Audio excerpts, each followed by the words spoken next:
नमस्ते दोस्तों, मैं मोरेवशा आपके अपने YouTube चैनल पर स्वागत करती हूँ। आज हम सुशीला टागभोरी जी की आत्मकथा जिसका शीर्षक है शिकंजे का दर्द, यह देखने वाले हैं। ठीक है, तो चलिए शुरू करते हैं शिकंजे का दर्द इस आत्मकथा को। इस आत्मकथा का कथागत जो विश्लेषण है या इस आत्मकथा का परिचय देखने से पहले हम इस आत्मकथा का जो शीर्षक है उस शीर्षक का अर्थ एवं उसकी सार्थकता को लेकर चर्चा करेंगे।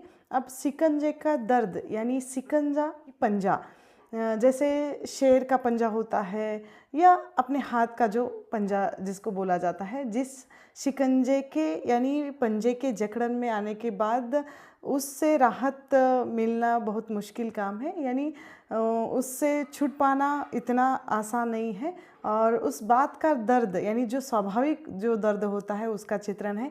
उस जकड़न में एक बार व्यक्ति या कोई भी प्राणी अगर फंस जाता है तो वहाँ से मुक्ति का कोई रास्ता नहीं होता। और उसी तरह लेखिका ने शिकंजे का दर्द यानी शीर्षक का जो अर्थ बताया है, इस आत्मकथा में शिकंजे कई प्रकार के हैं जिसके या उस जकड़न में स्त्री फंसी हुई है, जो उसने वहाँ से निकलने के लिए या उस जकड़न से निकलने की बहुत कोशिश की है। वो घायल तो हो ही जाती है। लेखिका ने स्वयं अपनी आत्मकथा उस किताब के भूमिका में या मनोगत में कहा है कि शिकंजे का अर्थ उन्होंने शिकंजे का अर्थ दबाने या कसने का जो यंत्र है, शिकंजे को अर्थ के रूप में यानी उसको कोल्हू भी कहा जाता है। जिस प्रकार किसी ताकतवर को शिकंजे में जकड़कर उसकी पूरी ताकत को जैसे नगण्य बनाया जाता है, उसी तरह लेखिका को भी एक सामाजिक जो मनुवादी विषमता ने या वर्णवादी जाति व्यवस्था ने शिकंजे की तरह जकड़कर रखा था और उससे निकलने वाला दर्द है या छटपटाहट है, उसका वर्णन लेखिका ने आत्मकथा में किया हुआ है। अर्थात लेखिका दो शिकंजे में जकड़ी हुई है। एक है शिकंजा जो वर्णवादी व्यवस्था का, वर्णवादी मानसिकता का, दूसरा है मनुवादी अहमवादी पुरुष मानसिकता का। इस आत्मकथा में लेखिका ने अपने जीवन की गरीबी, जातिवाद, वर्णवाद जैसे मनुवादी विचार, जो ब्राह्मण कर्मठवाद या अलग अलग जैसे विचारों के शिकंजे हैं, इसमें वो फंसती है और उस शिकंजे के दर्द को वहाँ अत्यंत बहादुरी के साथ, साहस के साथ वो खुलकर लिखती है। संपूर्ण आत्मकथा में ये शिकंजे कार्य करता रहता है, उसका स्वरूप और शिकार जैसे भिन्न भिन्न हमें दिखाई देता है, लेकिन जकड़न का दर्द बराबर होता रहा है। इस कारण पाठक को पढ़ते समय भी शिकंजे के दर्द की कथा शुरू से लेकर अंत तक हमें बांध कर रखती है। इसलिए इस आत्मकथा का जो शीर्षक है हमें सार्थक दिखाई देता है और सार्थक बन पड़ता है, क्योंकि आत्मकथा में व्यक्त शिकंजा ये शब्द स्त्री जाति की आज की नियति को रेखांकित करने वाला है और अत्यंत सार्थक शब्द है पुरुष के जकड़न में फंसी हुई स्त्री की या जो मनुवादी पुरुष सत्ता है, उस सत्ता में फंसी हुई स्त्री का चित्रण इस आत्मकथा में किया हुआ है। अब इस आत्मकथा का कथागत विश्लेषण या इस आत्मकथा की जो कथा वस्तु है इसका परिचय देखेंगे। शिकंजे का दर्द इस आत्मकथा का प्रकाशन 2011 में वाणी प्रकाशन से हुआ है। दलित आत्मकथा होने के साथ साथ यह एक स्त्री की आत्मकथा है। स्त्री वेदना, स्त्री अनुभूति इस आत्मकथा में एक जीवन रूप में प्रस्तुत की गई है। यह आत्मकथा लगभग 300 पन्नों की है और लेखिका ने आत्मकथा के प्रारंभ में ही अपना मनोगत व्यक्त किया है, जिसमें वह आत्मकथा के शीर्षक का अर्थ एवं आत्मकथा के उद्देश्यों को लेकर अपनी चर्चा करती है। लेखिका ने आत्मकथा की पांडुलिपि उनके बेटी है या उनके पति ने उसको प्रकाशित होने से पहले ही पढ़ा था। कुछ लोगों ने उन्हें पारिवारिक बातें लिखने से मना किया था, लेकिन लेखिका ने खुलकर अपने परिवार के बारे में भी लिखा हुआ है। आत्मकथा की शुरुआत अपने जन्म एवं नाना नानी के गांव, रहन सहन, वातावरण के साथ हुई है। अपने जन्म के बारे में वो लिखती है कि उनका जन्म एक दलित पिछड़ी जाति में होता है, जहाँ गांव में नाना नानी जूठन उठाने का काम करते थे।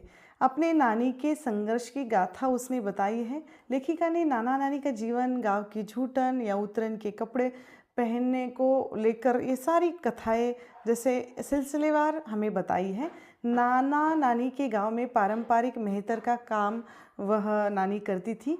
समाज व्यवस्था ऐसी थी कि मनुस्मृति के अनुसार गांव में ये कार्य तत्कालीन समय में चलते थे।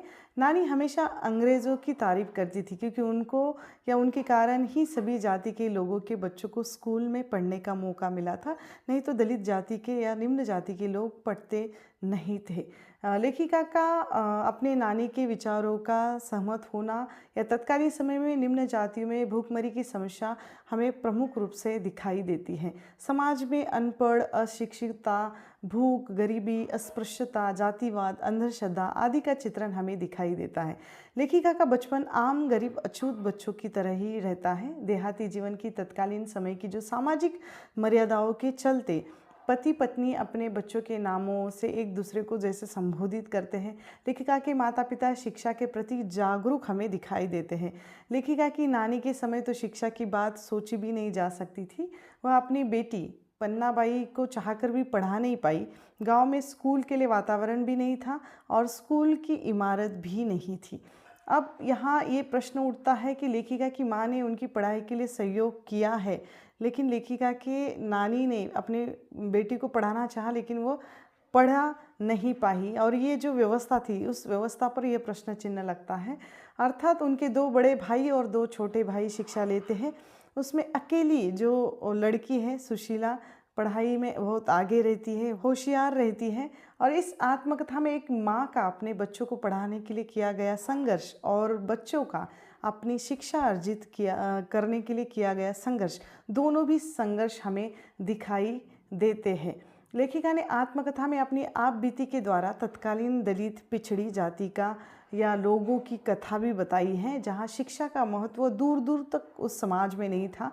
सामाजिक मानसिकता इस तरह लोगों के दिमाग में व्याप्त थी कि लड़की को पढ़ाना नहीं है, लड़की तो पराया धन होती है, उसे क्यों पढ़ाया जाए। लेखिका बचपन प्यार भरा नहीं था और उसमें भी अलग अलग संघर्ष उन्हें उनके परिवार को करना पड़ा है। समाज के प्रति, सामाजिक व्यवस्था, समाज की मानसिकता के प्रति उन्हें निरंतर हमें संघर्षरत हम उनको देखते हैं। उन्हीं बातों को वह शिकंजा कहती है।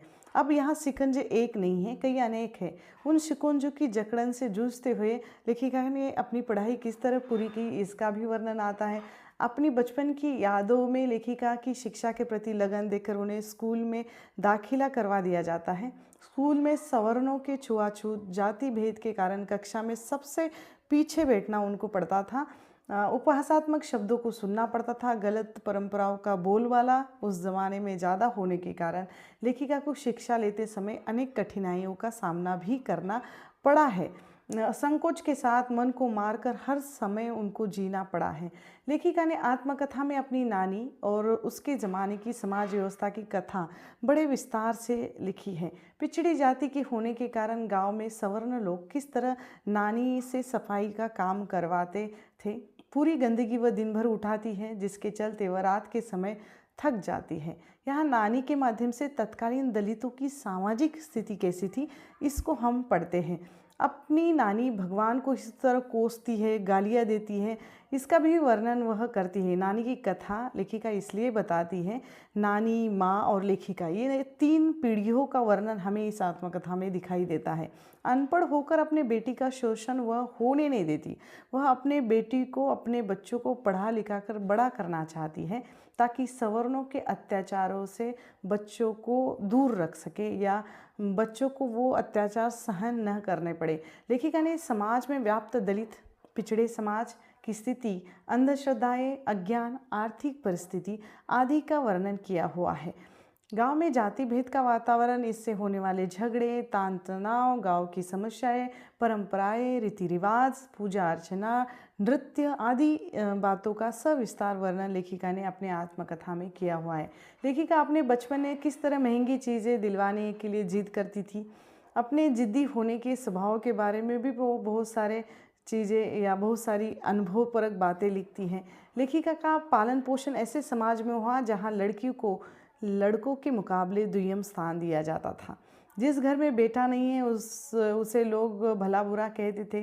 बेटे के जन्म के लिए पूजा, व्रत, मन्नतें मांगी जाती थी। समाज में ये धारणा व्याप्त थी कि बेटा नहीं होगा तो मरने के बाद पानी कौन पिलाएगा, मरने पर अग्नि कौन देगा, अर्थात मुक्ति नहीं मिलेगी, इसलिए बेटा चाहिए। इस कारण लोगों को बेटी की ज़रूरत होती थी और अपने अज्ञान और जाति के पिछड़ेपन के चलते लोगों की ज़रूरतें भी पूर्ण नहीं होती थी। ना रहने के लिए अच्छा घर था, ना पहनने के लिए अच्छे कपड़े थे, ना 2 टाइम का अच्छा खाना मिलता था। दयनीय अवस्था रहती थी, फिर भी ये लोग पूजा पाठ, अंधश्रद्धाओं में जैसे अपने पैसे खर्च करते थे। प्रत्येक मौसम का सामना उन्हें मजबूती से करना पड़ता था। यहाँ अभावग्रस्त परिस्थितियों का वर्णन हमें दिखाई देता है।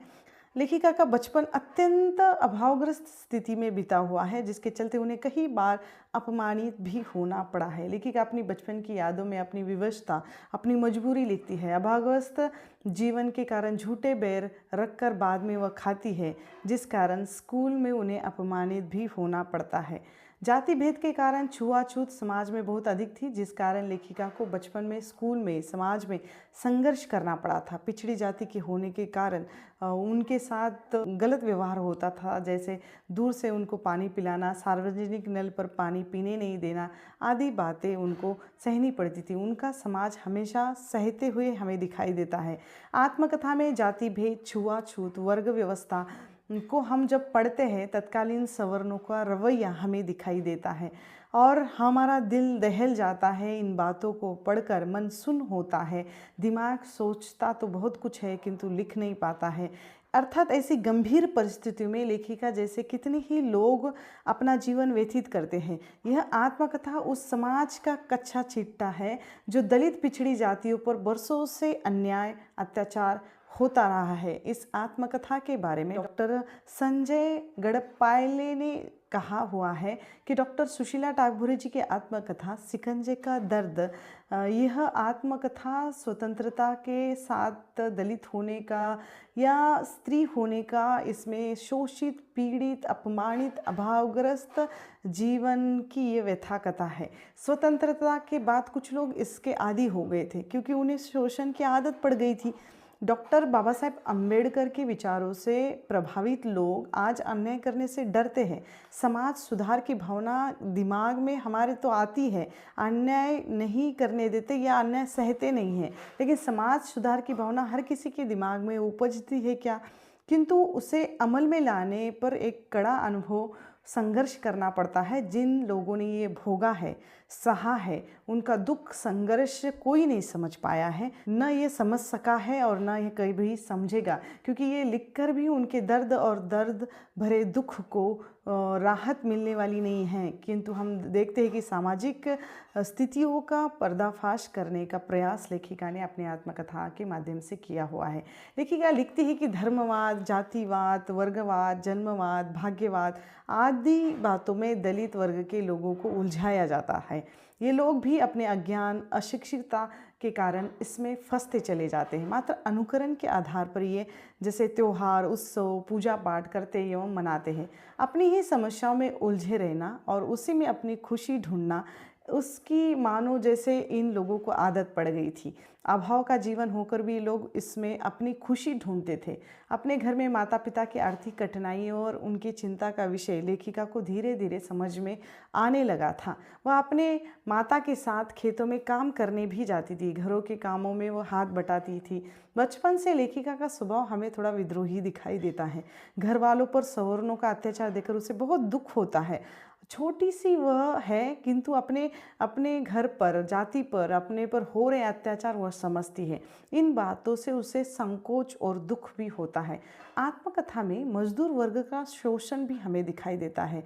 ज़्यादा काम करवा के लेते हैं और उसके बदले में बहुत कम मजदूरी या मुआवजा दिया हो जाता है। लेखिका ने अपनी पढ़ाई की विकट परिस्थितियों में जैसे पूरी होना, इसका भी वर्णन किया है। गरीबी के कारण अच्छे कपड़े न पहनकर स्कूल में नहीं जाना या दूसरे बच्चों की तरह टिफ़िन में अच्छा खाना न मिलना, यह लेखिका को अपराध जैसे लगता था। कुछ शिक्षकों का अच्छा व्यवहार लेखिका के मन में श्रद्धा भी उत्पन्न करता है और कुछ शिक्षकों का बुरा व्यवहार उनको गुस्सा भी दिलाता है। पढ़ाई में हमेशा आगे रहती है, ध्यान लगाकर पढ़ाई करती है, जिस कारण हमेशा अच्छे अंकों से वो पास होती रहती है। शिक्षा क्षेत्र में उन्हें कटु मधु अनुभव आते रहते हैं। लेखिका अपने बचपन की खामोशी पर अफसोस करती है, चाहकर भी वह उस ज़माने में सवर्णों का विरोध नहीं कर सकी। वह व्यवस्था ऐसी थी कि जो बोलेगा, विद्रोह करेगा, उसे दबा दिया जाएगा या कुचला दिया जाएगा, जिस कारण किसी की हिम्मत नहीं होती थी कि लेखिका भी इस कारण हमेशा में चुप रहती दिखाई देती है। जैसी परंपरा चलती आ रही थी उसी के साथ चलना जैसे उसकी विवशता बन गई थी। जब बच्चे बड़े होने लगे उन्होंने विद्रोह करना शुरू कर दिया। लेखिका के भैया शंकर जी ने विरोध किया, परंपरा को तोड़ा, उनकी शिक्षा बंद हो जाती है, अर्थात एक होनहार छात्र का भविष्य बर्बाद होता है। लेखिका के घरवाले इससे बहुत दुखी हो जाते हैं। अपने भाइयों का भविष्य बर्बाद होते देखकर लेखिका की भी दुख की सीमा बहुत बढ़ जाती है। इसके चलते अपमान, उपेक्षा, तिरस्कार सहते हुए वह आगे बढ़ती है। वह अपने भाइयों की तरह अपनी शिक्षा बंद करवाना नहीं चाहती थी। अभाव के कारण घर की स्थिति खराब रहती थी। बरसात के दिनों में घर में तो जैसे पानी के कारण वो पूरा घर गीला हो जाता था। ऐसे में बच्चों की तबीयत खराब होना, इलाज के लिए पैसे न होना या महीनों तक वह जो दर्द है सहते रहना, ये उनकी नियति बन गई थी।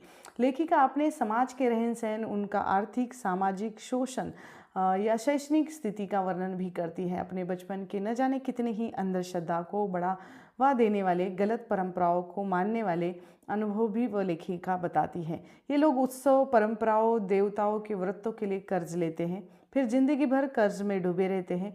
लेखिका की बड़ी बहन के शादी के लिए उन्होंने कर्ज लिया था। तब वो सोचती है कि लड़कियों की शादी के लिए अगर कर्ज लेना पड़ता है तो यह लड़की क्यों हुई, इस बात को लेकर भी लेखिका को बहुत दुख होता है।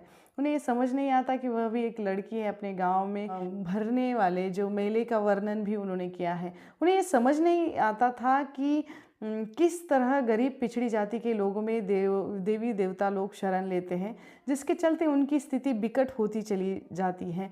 यह मात्र अंधविश्वास, अंधश्रद्धाओं के चलते होता है। जीवन में अभाव बहुत है, व्यक्तियों को दूसरों पर विश्वास करना हमें सिखाता है। वही दलितों के साथ होता रहा है। ये बाबा साधु पर विश्वास करते हैं और उनके कहे अनुसार अपने जीवन में अनुकरण भी करते हैं, जिस कारण उनकी परिस्थिति सुधरने के बजाय और भी ज़्यादा खराब होती हुई हमें दिखाई देती है। हम देखते हैं कि लेखिका इन बातों पर विश्वास नहीं करती है, किंतु छोटी सी उम्र में कैसे कह सकती थी कि इनके घर के लोग आंखें बंद करके उन लोगों पर विश्वास करते थे। लेखिका ने अपने खानदान के सभी लोगों का नाम सहित परिचय दिया हुआ है। अपने दादा दादी के गांव नेमावर में नर्मदा नदी में बाढ़ आने से होने वाला नुकसान भी लेखिका ने बताया है। हर साल बाढ़ का प्रकोप इनके गाँव वालों को तहस नहस करवा देता था। यह बचपन के लेखिका का अनुभव है। दलितों के कच्चे मकान इसमें बह जाते थे। उसके साथ घर का सामान पानी में बहता नजर आता, जानवर भी बहते जाते थे। इसमें सवर्णों का कम नुकसान होता था क्योंकि सवर्णों के घर पक्के होते थे। बाढ़ के समय लोगों के खाने के जैसे लाले पड़ते थे। बाढ़ के बाद का जो वर्णन है, उनका जीवन है, उनके समस्याओं से भरा हुआ जीवन, इसका वर्णन लेखिका ने किया हुआ है, जिससे हमें उनकी तत्कालीन समय की सामाजिक स्थिति स्पष्ट होती है।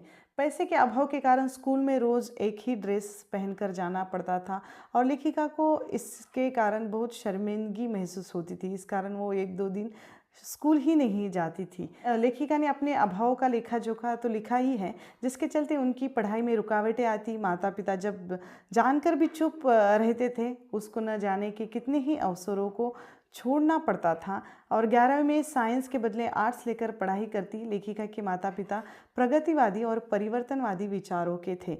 गरीबी, अभाव के चलते भी अपने बच्चों की पढ़ाई का खर्चा उन्होंने उठाया है। उस समय में बानापुरा तहसील सिवनी, मालवा और होशंगाबाद जिले में लेखिका की जाति की जो मैट्रिक पास होने वाली ये पहली लड़की थी। यहाँ किसी ने नहीं सोचा होगा, न समझा होगा कि एक लड़की ने किस तरह अपनी पढ़ाई पूरी की है। वह कहती है कि तत्कालीन सामाजिक व्यवस्था वैसी थी कि लोगों को धर्म ग्रंथों, पोथी पुराणों, प्रवचनों द्वारा समझाया जाना कि तुम शूद्र हो और तुम्हें सवर्णों की सेवा करनी चाहिए, सेवा करने के लिए ही तुम्हारा जन्म हुआ है। ऐसा हम तरह तरह की बातें इस आत्मकथा में पढ़ते हैं।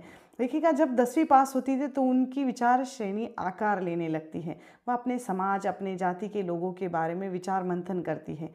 महाविद्यालय की पढ़ाई के लिए घर के लोगों के साथ मिलकर वह सहमति के साथ पढ़ाई भी करने के बारे में सोचती है। पिछड़ी जाति के कारण पैदल जाना पड़ता था और कोई तांगा रुकवाता नहीं था। कभी कभी पैदल जाने के कारण बहुत सारी संकटों का सामना भी करना पड़ता था। लेखिका के साहस और बहादुरी के साथ एक घटना का वो सामना भी करती है जहाँ पर 2-4 लड़के उनको घेरते हैं, लेकिन कुछ गलत नहीं होता, वह वहाँ से छूट जाती है। जब तक रास्ते में या उस कॉलेज के रास्ते में बहुत कुछ उनके साथ हो सकता था, लेकिन वो हिम्मत से काम लेती है और कुछ नहीं होता है। जब तक कॉलेज में दाखिला लेती नहीं तब तक वो भूखी रहती है और उसकी जीत के आगे परिवार वाले जो है हार जाते हैं। अपनी पारिवारिक अनुभवों में लेखिका ने अपने बड़े भाइयों की शादी, बहनों के घर की चर्चा भी की है। उनकी बहन की शादी को 6 साल हुए थे। बच्चा न होने के कारण उसे बहुत तकलीफ सहनी पड़ती थी। बहन का पति समझदार व्यक्ति होने के कारण वह तकलीफ़ों को झेलती भी थी। ऐसी छोटी बड़ी किस्सों द्वारा लेखिका ने हमें उनके परिवार का परिचय करवा के दिया है। देश को आज़ादी मिलकर 25 साल हुए थे, फिर भी लेखिका और उनके समाज की स्थिति वही की वही थी।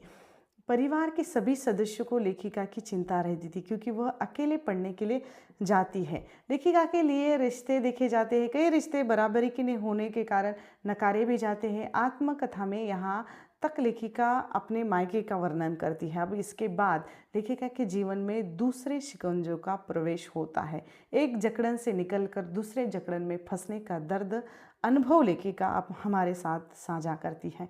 लेखिका के लिए नागपुर से सुंदरलाल टागभोरे जी का रिश्ता आता है, जो हाई स्कूल में शिक्षक के रूप में नौकरी करते थे।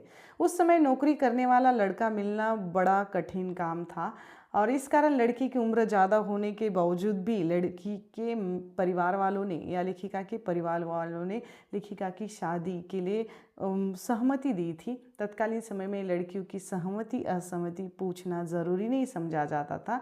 लेखिका की शादी के बाद भी पढ़ाई रुकने वाली नहीं थी, यही उसके लिए काफ़ी था। लेखिका का अनमेल विवाह हुआ था। 6 मार्च 1974 को लेखिका का विवाह संपन्न हो जाता है। माता पिता गांव के साहूकारों से कर्ज लेकर लड़की का विवाह करवा देते हैं। बाद में ये कर्ज कितने ही सालों तक वे चुकाते रहे हैं, ऐसा वह लिखती है। विवाह के समय होने वाले रस्मों रिवाजों का बड़ा ही बारीकी से वर्णन लेखिका ने किया है। लेखिका और उनके पति के बीच का जो उम्र का फासला है वह हमेशा चर्चा का विषय बना रहा है। भाग्य और संस्कारों के कारण वह इसी को ही अपना नसीब समझ बैठती है। हिंदू धर्म के चलन के अनुसार यह कोई बड़ी बात नहीं थी। अपने नए नए वैवाहिक जीवन का वर्णन वह करती है। जब एक लड़की कितनी इच्छा आकांक्षा लेकर नए घर में चली जाती है, उसकी इच्छाओं का ख्याल रखने के बजाय उसे कुछ दिनों में ही अपमानित किया जाना शुरू कर दिया जाता है, जैसे वह उस घर के लिए कोई बहू नहीं नौकरानी लाए हो। लेखिका के दुखों की शुरुआत विवाह के 5वें दिन से ही शुरू हो जाती है।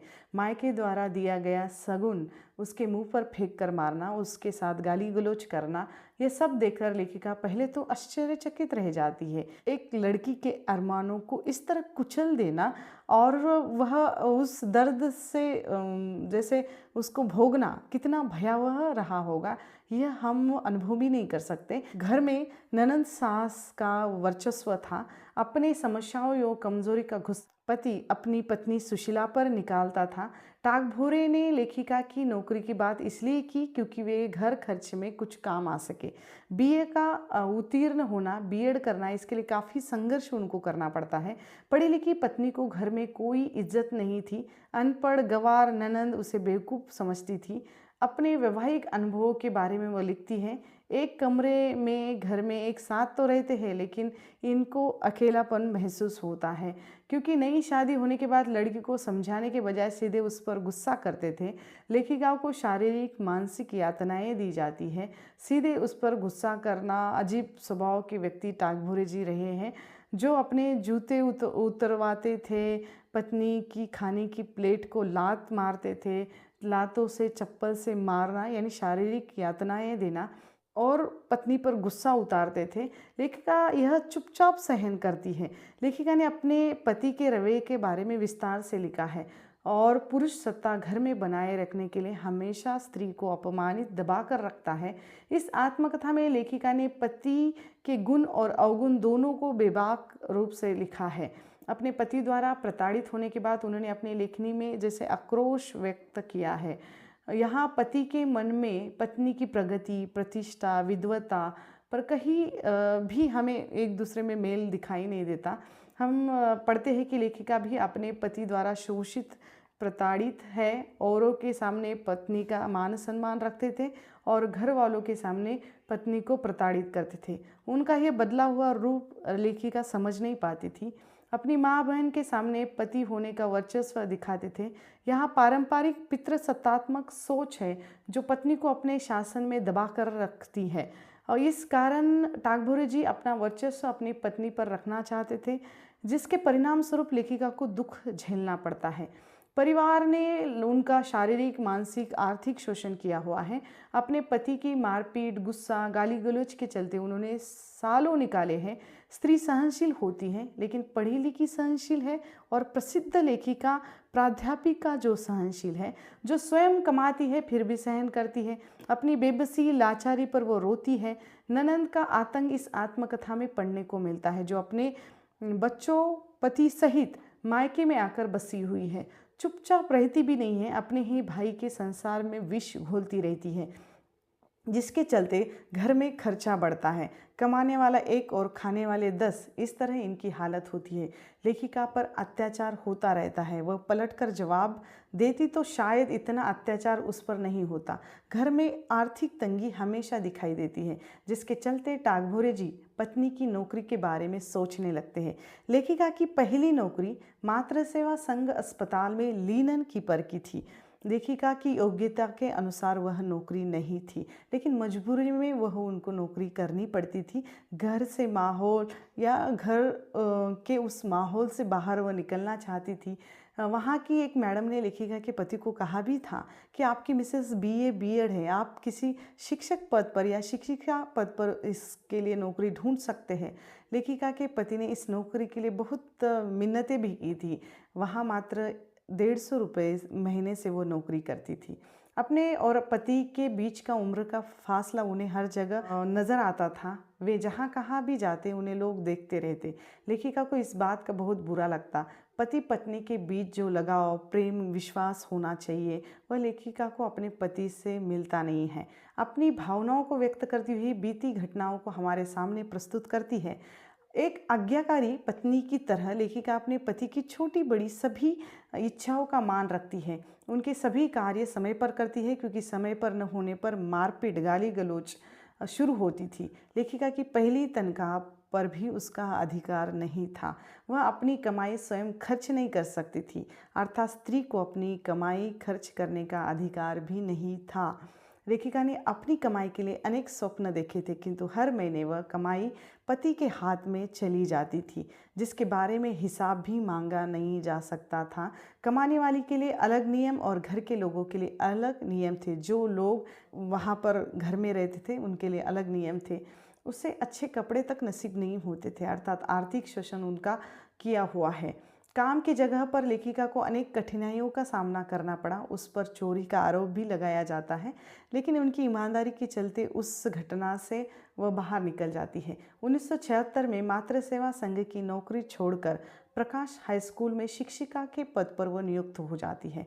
यह उनके अच्छे दिनों की शुरुआत थी, किंतु घर में वातावरण वैसा की वैसा ही था। पारिवारिक समस्याओं का सिलसिला, सामाजिक जातिवाद की समस्या वैसे ही चलती रही है। जब नए किराए के मकान में जाते हैं तो वहाँ भी उन्हें जाति के कारण अपमानित होना पड़ता है। पहले तो उन्हें किराए के मकान मिलने के लिए तकलीफ होती है। तत्कालीन समाज की ऐसी स्थिति थी, भले ही घर में खाने के लिए और पहनने के लिए कुछ भी न हो, लेकिन जातिवाद की भावना लोगों में या लोगों के दिमाग से निकलती नहीं थी। किराए का मकान मिलने पर भी पड़ोसी सवर्ण लोगों की वजह से उन्हें बहुत कुछ सहना या अपमानित होना पड़ता था। जातिवाद का कारण उन पर अनेक पाबंदियां लगती थी, या कोई मिलने नहीं आ सकता था। अगर कोई आ भी गया तो घर में कैद होकर या दुबक कर रहना पड़ता था। लेखिका के सासू माँ की जब मृत्यु होती है उस मोहल्ले में, लेकिन उस मोहल्ले के लोग वहाँ उनकी अंत्यविधि करने नहीं देते हैं। ये लोगों का रवैया, अमानवीयता का व्यवहार उनको और भी दुखी कर देता है। लाश का क्रियाक्रम भी वहाँ करने नहीं दिया जाता, और तो लाश को पुराने मोहल्ले यानी लेखिका के पति के चाचा चाची के घर लाकर यानी उनके समाज के साथ मिलकर जो उनके दुख में शामिल होते हैं, और वहाँ जाकर अंतिम क्रिया की जाती है। और इस क्रियाक्रम में वो जो समाज है अपने दुख पर, अपने उस अत्याचार पर आवाज़ उठाते हैं और कहते हैं कि हमारी इस दुखद घटना के साथ उपेक्षा, अपमान, तिरस्कार का बहिष्कार वो करेंगे और ऐसे जातिवादी लोगों का वो बदला ज़रूर लेंगे। समाज का ऐसा अमानवीय व्यवहार लेखिका के मन को आहत कर देता है, जिस कारण अपने पर हुए अन्याय अत्याचार का बदला लेने की कस्में ये लोग खाते हैं। अपनी सासू माँ के अंतिम समय और मृत्यु के बाद की सभी क्रियाओं का वर्णन लेखिका ने बड़े ही विस्तार से किया है। अपने समाज एवं लोगों के लिए लेखिका अपने पति के साथ मिलकर सामाजिक कार्यक्रम में हाजिरी देती है। 1974 से सक्रिय रूप में वह सामाजिक कार्यक्रमों में हिस्सा लेती है। पहले आत्मविश्वास की कमी उसमें दिखाई देती है, जो उन्हें संघर्ष करने के लिए प्रेरित करती है। धीरे धीरे वह आत्मविश्वास लेखिका में आने लगता है और साथ में वह मंच पर भाषण देने और बोलने लगती है, जिससे समाज की और भी जो स्त्रियां हैं प्रेरित होती है। लेखिका के सामाजिक कार्यों से टागभोरे जी बहुत खुश होते हैं, ये भी लेखिका ने लिखा हुआ है। घर, नौकरी, सामाजिक कार्य, लेखन, शिक्षण आदि बातों के लिए उन्हें संघर्ष करना पड़ा है, जिसमें पारिवारिक समस्याएं तो है भी, लेकिन उसमें वह मजबूरी अपनी 9 महीने की बच्ची को मायके में रखती है। ये एक माँ का संघर्ष भी हमें दिखाई देता है। यहाँ कामकाजी स्त्रियों की समस्या स्पष्ट होती है। घर परिवार संभाल कर नौकरी करना कितना कठिन कार्य होता है, ये लेखिका के जीवन को पढ़कर हमें समझ आता है। यहाँ विभक्त परिवार के दुष्परिणाम भी स्पष्ट होते हैं। संयुक्त परिवार में बच्चों का पालन पोषण बूढ़ों के द्वारा अनायास ही हो जाता है, किंतु विभक्त परिवार में बच्चों की जिम्मेदारियां, उनकी सुरक्षा को लेकर प्रश्न निर्माण होते हैं। अपनी पारिवारिक जिम्मेदारियों के चलते लेखिका को मायके का सुख नसीब नहीं होता। लेखिका की नानी की मृत्यु 1981 में हुई थी। तब वह नागपुर से रेलवे समय पर न मिलने के कारण अंतिम दर्शन में पहुंच नहीं पाती है। इस बात का उन्हें हमेशा दुख रहा है। लेखिका ने अपने सामाजिक एवं राजनीतिक अनुभवों को लिखा है। लेखिका पर अम्बेडकरवादी विचारों का प्रभाव बढ़ता चला जाता है। अपनी MA PhD तक की शिक्षा का समय या संघर्ष वो लिखती है। उसे स्कूल के हेडमास्टर से सहमति नहीं मिलती, उसका अनुमति पत्र अस्वीकार कर दिया जाता है। न जाने कितनी बार उन्होंने ये कोशिश की थी। पति भी इस बात से खुश नहीं थे, किंतु पत्नी सुनने वाली कहाँ थी। ये देखकर लेखिका का अनुमति पत्र स्वीकार करने की विनती उन्होंने हेडमास्टर्स के पास कर दी। लेखिका पढ़ाई के लिए नौकरी छोड़ने के लिए भी तैयार थी। बहुत कठिन राहों से गुजरते हुए उन्होंने डिग्रियां प्राप्त की हैं। PhD का शोध कार्य करना आसान कार्य नहीं था, क्योंकि घर की जिम्मेदारी संभाल कर ये काम करना था। और इस तरह वो हॉस्टल में रहती है, घर में भतीजी को लाकर रखती है, फिर भी अपने बच्चों के प्रति उनका प्रेम है और बच्चों को छोड़कर उसका मन नहीं लगता। इस कारण वो दोबारा घर में आकर अपना काम करती है। 1990 में शोध कार्य उन्होंने पूर्ण किया और यहाँ आकर लेखिका को लगता है कि उन्होंने एक मंजिल पार कर ली। लेखिका अपने घर की समस्याओं के साथ रिश्तेदारों के किस्से भी सुनाती है।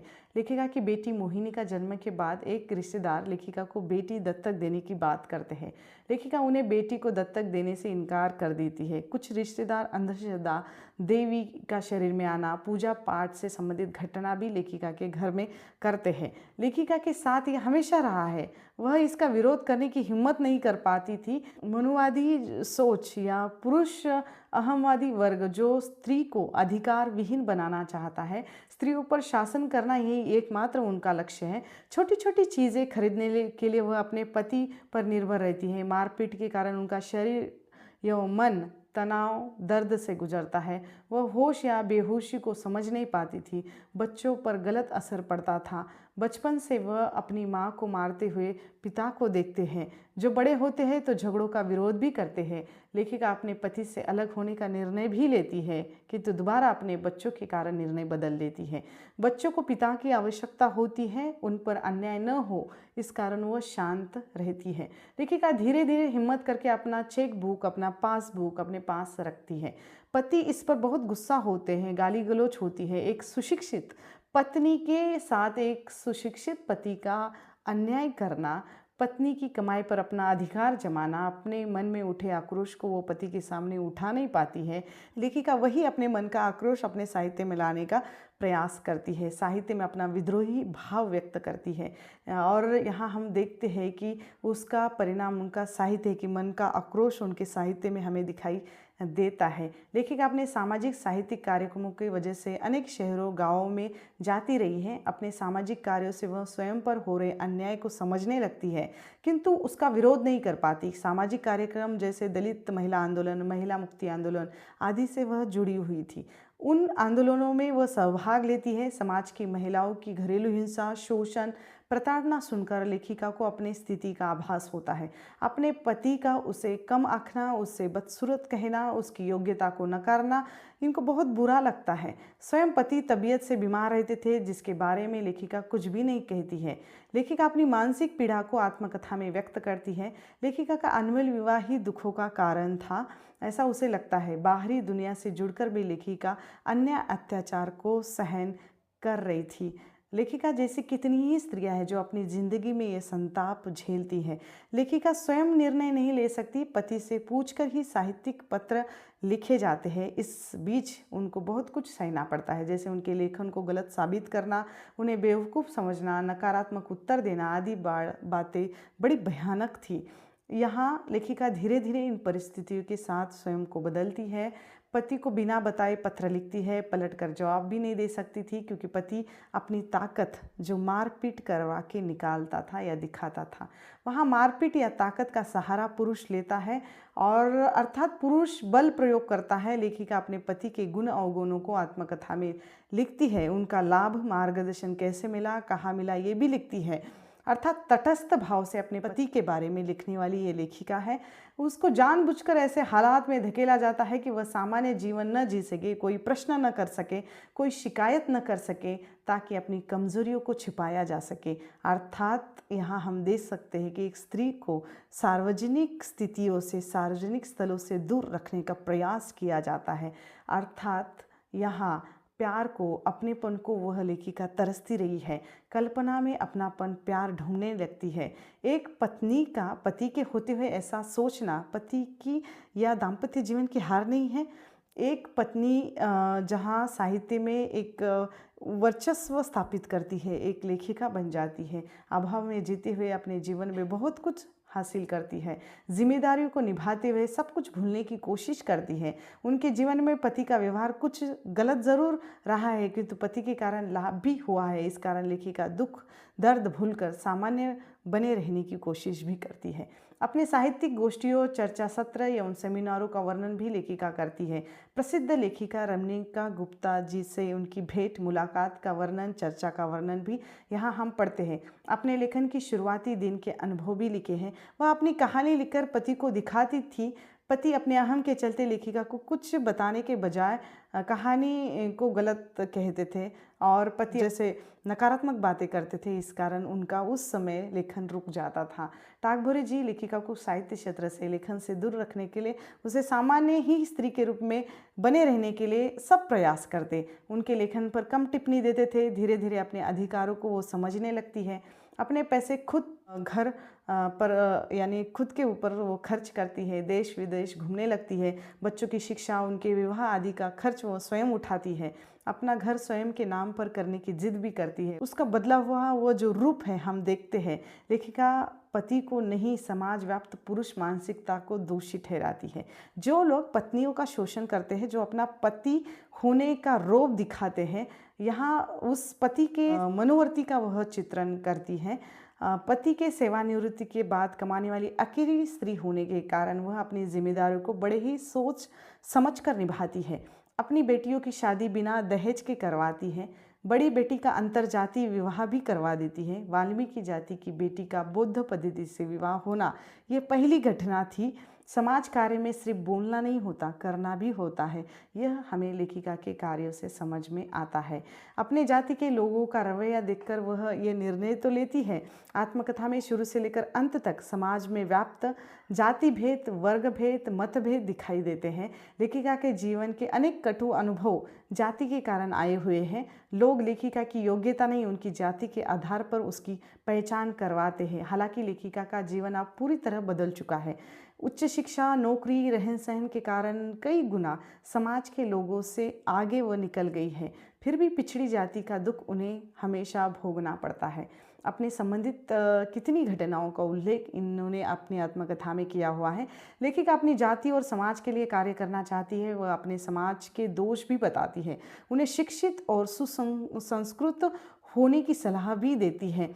वह प्राध्यापिका है, लेखिका है, फिर भी उसके नौकरी के जगह पर भी सवर्ण प्राध्यापिकाओं के द्वारा उन्हें अपमान सहना पड़ता है, अर्थात बदलाव अभी समाज में नहीं आया है।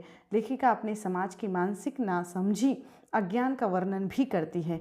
लेखिका उच्च शिक्षित होकर भी उसकी तुलना काम वाली, झाड़ू वाली, सफाई कामगार अर्थात पारंपरिक व्यवसायों के आधार पर की जाती है। लेखिका ने अपने समाज के हित या सुधार के लिए अनेक जगहों पर गांव, गली, मोहल्ले में कार्यक्रम लेकर समाज प्रबोधन भी किए हैं।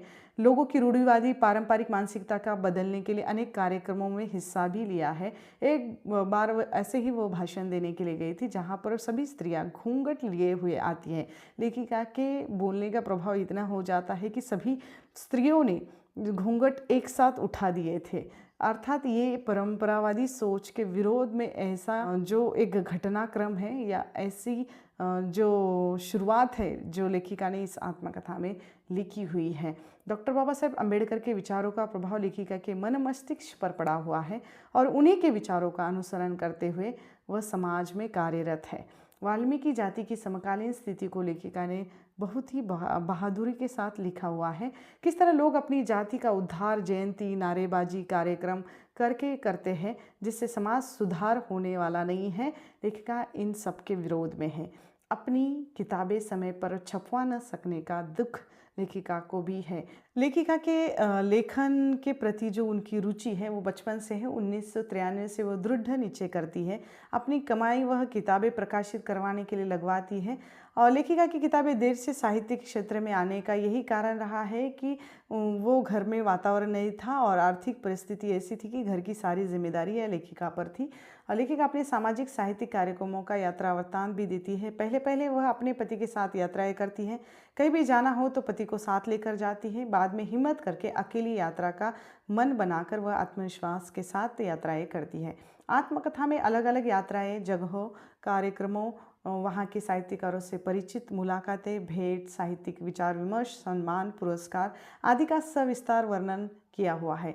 उनके साहित्य को आज लोग पढ़ते हैं, पढ़ाते हैं और देश विदेश में अनेक राज्य के विश्वविद्यालय में लेखिका के साहित्य पर अनुसंधान भी हो रहा है। इस बात को गौरव के साथ लेखिका लिखती है। इस बात की उन्हें प्रसन्नता भी है। अपनी विदेशी यात्राओं का अनुभव भी वह लिखती है। साहित्य की गोष्ठी में होने वाले वाद विवाद, मतभेदों का वर्णन भी करती है और अपने साहित्य के माध्यम से अपने समाज के दुख दर्द को सामने लाना चाहती है, जिसे बरसों से छिपाया जाता है। लेखिका अपने नाना नानी के जीवन संघर्ष को याद करती है। उन्हें लगता है उच्च शिक्षित होकर उनके साथ समाज का यह रवैया था तो नाना नानी के समय कैसी स्थिति रही होगी। जो भोगता है वही रोता है। और इस कथन की तरह लेखिका ने वो भोगा हुआ है, इस कारण वह अपना दर्द लिख रही है।